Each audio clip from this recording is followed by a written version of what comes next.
占知识区。Text 1.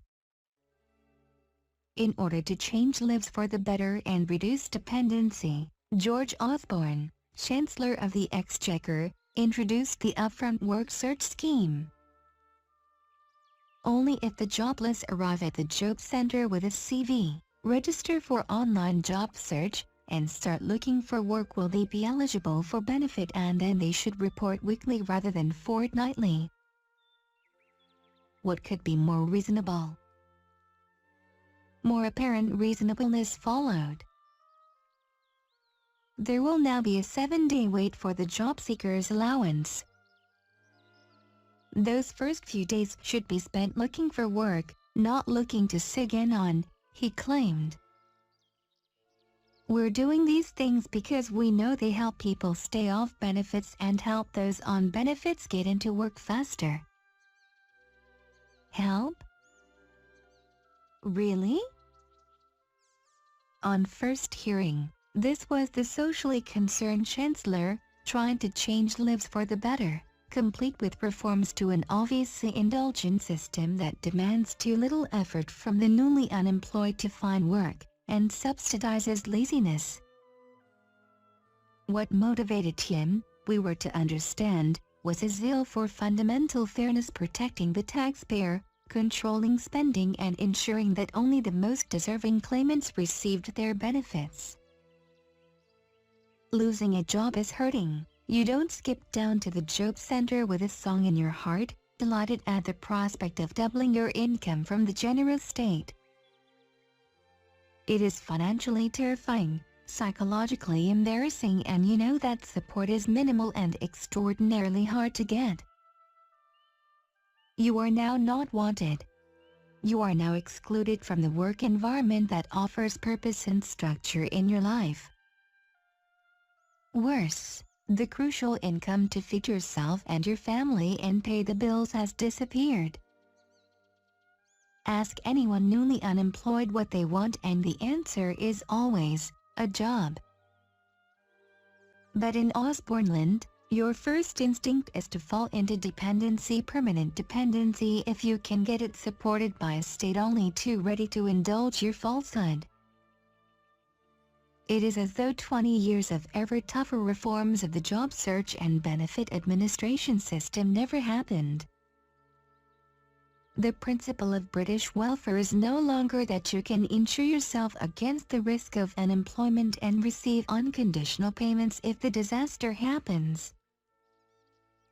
Even the very phrase job seeker's allowance in about redefining the unemployed as a job seeker who had no fundamental right to a benefit he or she has earned through making national insurance contributions. Instead, the claimant receives a time-limited allowance, conditional on actively seeking a job. No entitlement and no insurance, at 71.70 a week, one of the least generous in the EU. Text 2.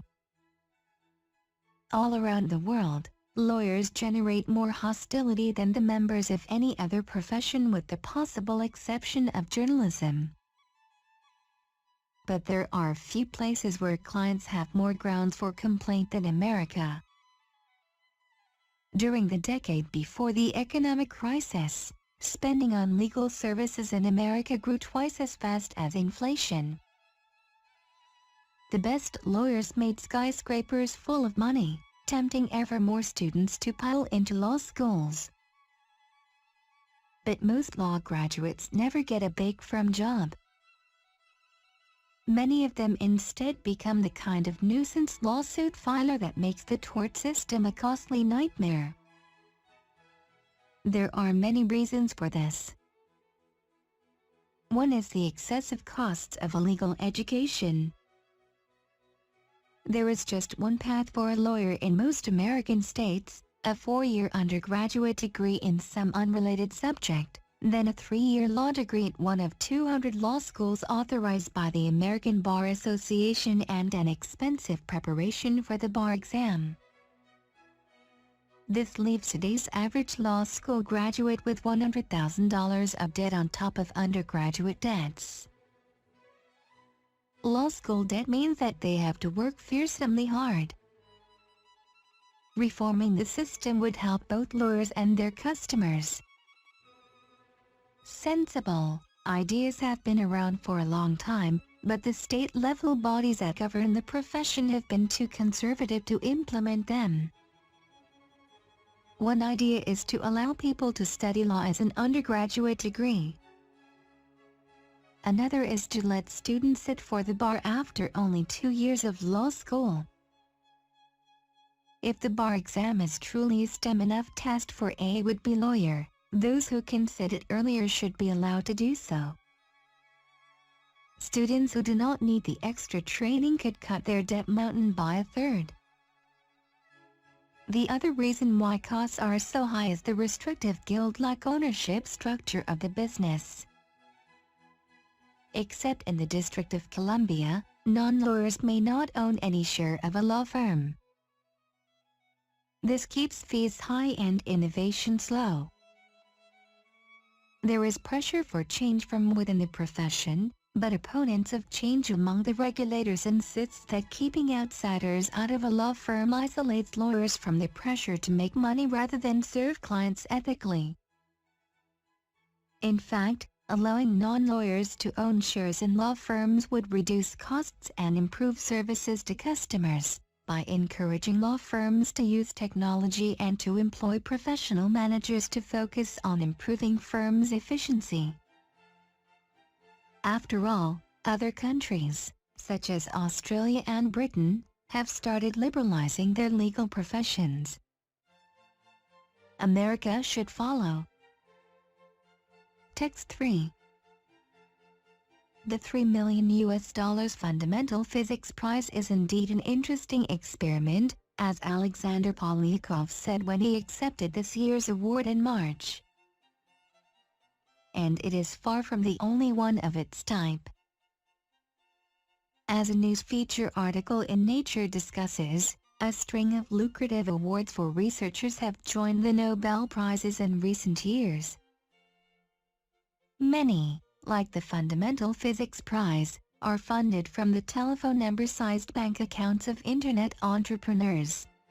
These benefactors have succeeded in their chosen fields, they say, and they want to use their wealth to draw attention to those who have succeeded in science. What's not to like? Quite a lot, according to a handful of scientists quoted in the news feature. You cannot buy class, as the old saying goes, and these upstart entrepreneurs cannot buy their prizes the prestige of the Nobels. The new awards are an exercise in self-promotion for those behind them, say scientists. They could distort the achievement-based system of peer-review-led research. They could cement the status quo of peer-reviewed research. They do not fund peer-reviewed research.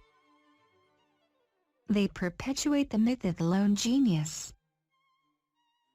The goals of the prize givers seem as scattered as the criticism.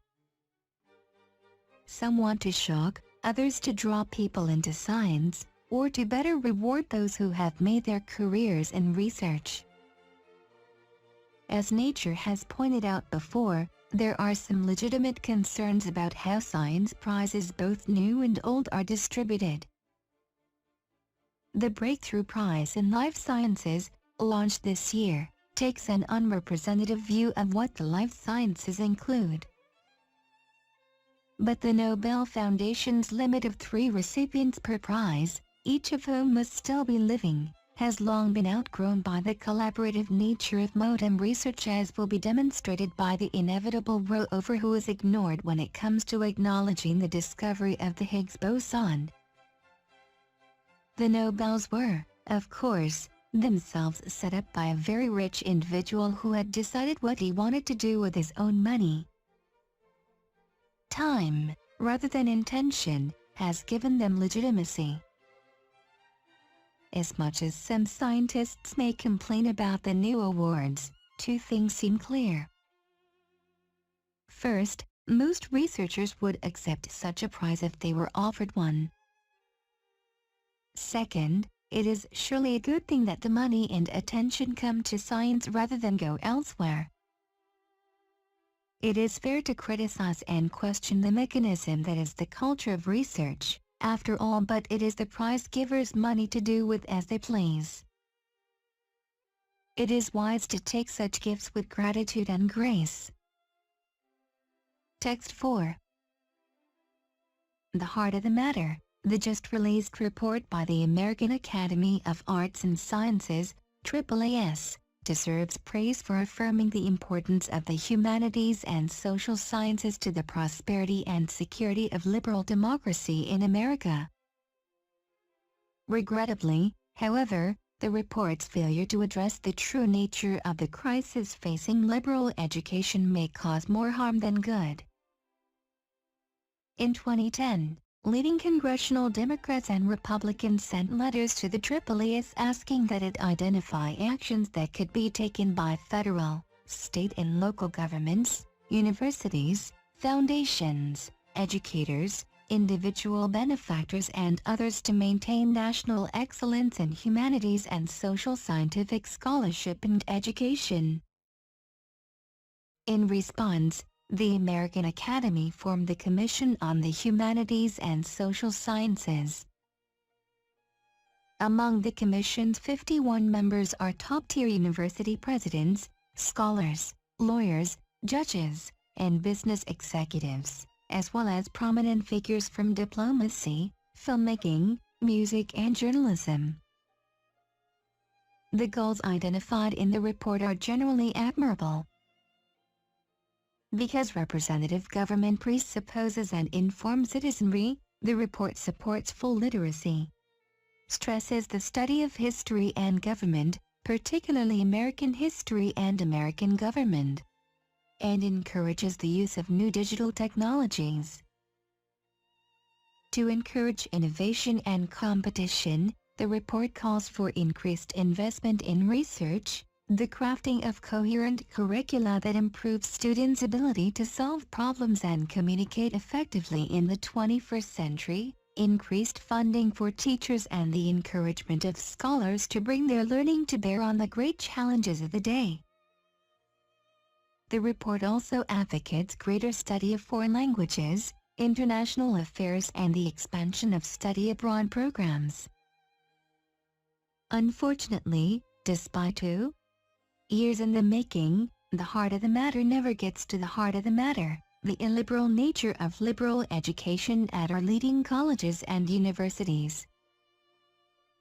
The Commission ignores that for several decades America's colleges and universities have produced graduates who don't know the content and character of liberal education and are thus deprived of its benefits. Sadly, the spirit of inquiry once at home on campus has been replaced by the use of the humanities and social sciences as vehicles for publicizing progressive, or left liberal propaganda. Today, professors routinely treat the progressive interpretation of history and progressive public policy as the proper subject of study while portraying conservative or classical liberal ideas such as free markets and self-reliance as falling outside the boundaries of routine, and sometimes legitimate, intellectual investigation. The AAAS displays great enthusiasm for liberal education. Yet its report may well set back reform by obscuring the depth and breadth of the challenge that Congress asked it to illuminate.